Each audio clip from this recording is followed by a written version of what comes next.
બાંધણીનું collection બહુ જ fine છે. મેં બહુ જ બધી સાડી લીધી. મારી મમ્મી, મારા સાસુ, મારા બાબુ બધાએ જ બહુ બધી શોપિંગ કરી. બાંધણીનું કલેક્શન બહુ સારું લાગ્યું. મેં એક જ બાંધણી લેવા માટે આવવાની હતી, પણ મેં 5-6 સાડી લીધી છે. અને આના પહેલા અમે એક સાડી લેવા માટે બહુ દૂર દૂર જતા હતા, પણ આટલો મોટો ખજાનો સુરતમાં આવશે એ તો અમને ખબર જ નહીં હતી. It was amazing, like totally worth to his visit here. Like અમે એક જ લેવા આવ્યા હતા અને 4 લઈને એન્ડ અપ કરીએ છીએ. It was worth it, amazing. આનું જે વર્ક છે એકદમ જ અલગ છે. કોઈ પ્લેસ પર પોસિબલ જ નથી આવું વર્ક મળવું.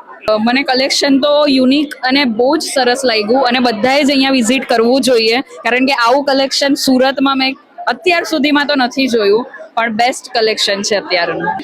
મેઇન તો કલર કોમ્બિનેશન પ્રોપર હતું અને એના લીધે જ જે મને સાડીઓ સાથે અટ્રેક્શન થતું હતું કે પૂછો જ. પ્રાઇઝના હિસાબે પણ મને બહુ જ સારી લાગી કે જે હિસાબે પ્રાઇઝ હતી, મટીરિયલ મને પ્લસ એનું કોમ્બિનેશન, ડિઝાઇન કોમ્બિનેશન બેસ્ટ હતું.